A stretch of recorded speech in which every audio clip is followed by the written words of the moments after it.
The topic for today is quadratic equations.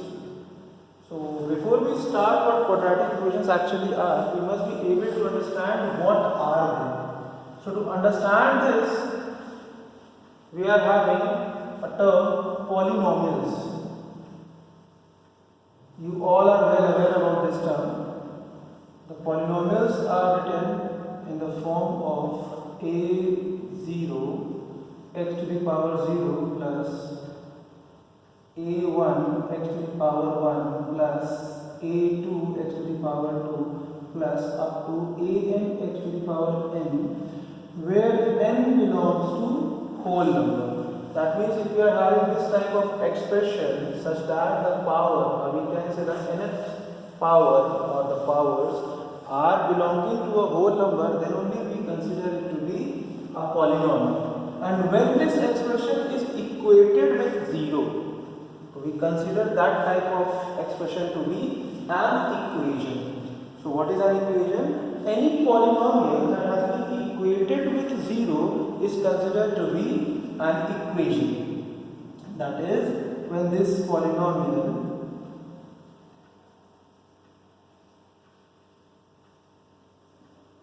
up to is equated with 0, we consider this expression to be an equation. Now, for this equation to be quadratic, its degree, that means the highest power in this equation, its degree should be equal to 2. That means if the degree of any equation is equal to 2, we consider that equation to be quadratic equation. So the standard form of a quadratic equation is ax square plus bx plus c equals to 0, where a, b and c are real numbers. These a, b's and c's are real numbers, and if any equation is written in this format, it is considered to be a quadratic equation. Now in class 10, we are supposed to solve this quadratic equation. We are required to find the value of this quadratic equation. So a question may occur into your mind, why do we solve this quadratic equation? There are various real life problems which can be solved with the help of this quadratics. Let us take an example. Suppose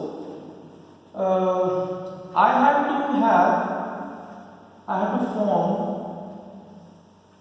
a rectangular board whose area is 18 square feet.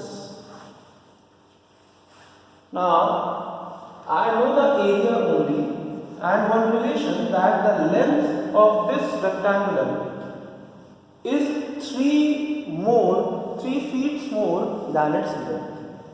So with the help of this condition, we can find the dimension of the board which was actually required to be found.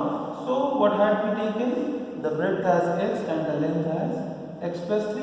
And as we know that the area of a rectangle is length into breadth, we can say this as x plus 3 multiplied by x equals to 18.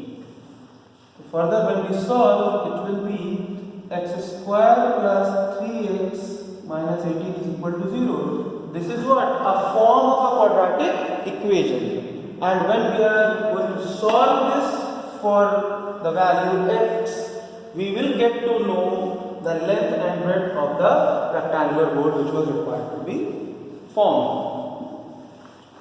So to solve this equation or these types of equation, there are 3 methods, 3 basic methods that has been given, and those 3 methods have been categorized as a factorisation method,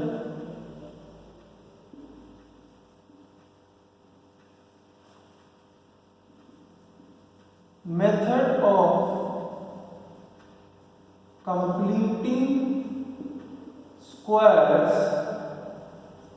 This method of completing squares has been subdivided into two categories by multiplication method or by division method. Then we are having the Brahmastra, or we can say the Sridharacharya formula.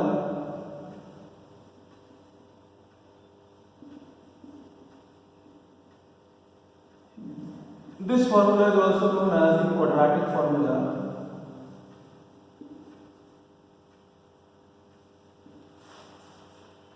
And then a new method, the improvisation of the previous methods, Poisson-Low's method of solving the quadratic equations. We will take one quadratic and we will solve with the help of all these methods. Let us take the equation. Let us consider the equation to be 2x square plus 5x plus 3 equals to 0. The equation that we are having is 2x square plus 5x plus 3 equal to 0. This is in the standard form of a quadratic element, so we are not supposed to worry of the same. It should be written in the standard form. The very first, using the factorization method. Using factorization method, 2x square plus 5x plus 3 equal to 0. What is to be done in this method is, the product of extremes are required to be taken out. We are having the extreme terms as 2x square and 3, which will give you 6x square. And then this middle term, this middlemost term is required to be splitted into two terms such that their product is this number itself and the sum is the middle term itself. Let us take a look on this. We are having 6x square as the product of extremes. So 5x is required to be split into two terms such that on multiplying those two terms we are getting 6x square and on adding we are getting 5x. So clearly we can say that it can be written as 2 plus 3 of x plus 3 equal to 0. This was a very easy one, but how we are going to find these two terms? Let us have a look. Using the prime factorization method, we were having the term 6x square of which the constant value was 6. So we will use the prime factorization on this value. 2 times 3, 3 times 1. We were having these two factors. Actually, we are having 3 factors. 2, 3 and 1. 1 will be used as and when required.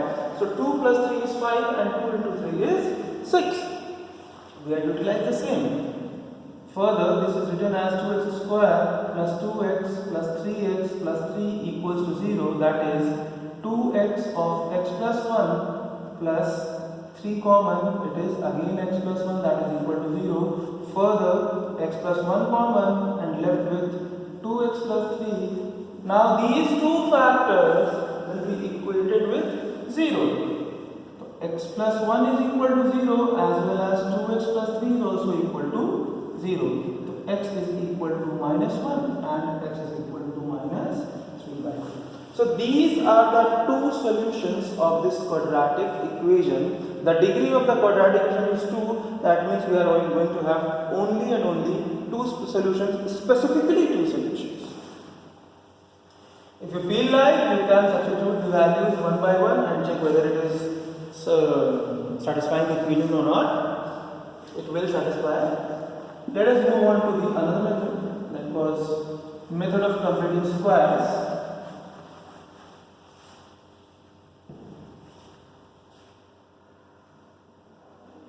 Using method of completing squares, I am taking the division method first. So we are having the equation 2x square plus 5x plus 3 equal to 0. The very first step is you will have to take the constant towards the right hand side. So it can be written as 2x square plus 5x is equal to minus 3. The next step is the coefficient of x square is required to be divided throughout the equation. That is 2 is to be divided, so जब हमने divide किया it is x square plus 5 by 2 of x is equal to minus 3 by 2. After this, the coefficient of x will come into action and we are required to add the half of the coefficient of x, the square of the half of the coefficient of x actually. So the half of the coefficient of x is 5 by 4 and its square will be 5 by 4 plus square, or you can say 25 by 16. We will add this term to both sides. This will be x square plus 5 by 2x plus 25 by 16 is equal to minus 3 by 2 plus 25 by 16. Further, we can see this is forming x plus 5 by 4 whole square. It is forming whole square, which is the square root of first term plus whatever the term is in the was in the bracket. X plus 5 by 4. You can check it out by simply using the formula a plus b whole square, which is equal to a square plus 2ab plus b square. This is equal to 16 minus 24 plus 25. That is x plus 5 by 4 is equal to 1 by 16. Now we are required to x plus 5 by 4 the whole square. We are required to find the value of x only. So we will square root this value. This equation square rooting both sides. X plus 5 by 4 is equal to plus minus 1 by 4. Why plus minus 1 by 4? Because we don't know what was the value of 1 by 16 before squaring. If we square plus 1 by 4, the answer will be 1 by 16, and if we square minus 1 by 4, the answer will again be 1 by 16. So we are required to take both the values in consideration. Further, this is x is equal to minus 5 by 4 plus minus 1 by 4. Now we will take plus and minus signs 1 by 1 accordingly. So first we will take the plus sign, that is x is equal to minus 5 by 4 plus 1 by 4, that will give you minus 4 by 4, which is equal to minus 1. And when we take the negative sign, it is x is equal to minus 5 by 4 minus 1 by 4 is equal to minus 6 by 4, which is equal to minus 3 by 4. So this was the only answer that we had got from the previous method, the factorization method. So using these steps, by the method of completing squares, division rule, we can find the roots of this equation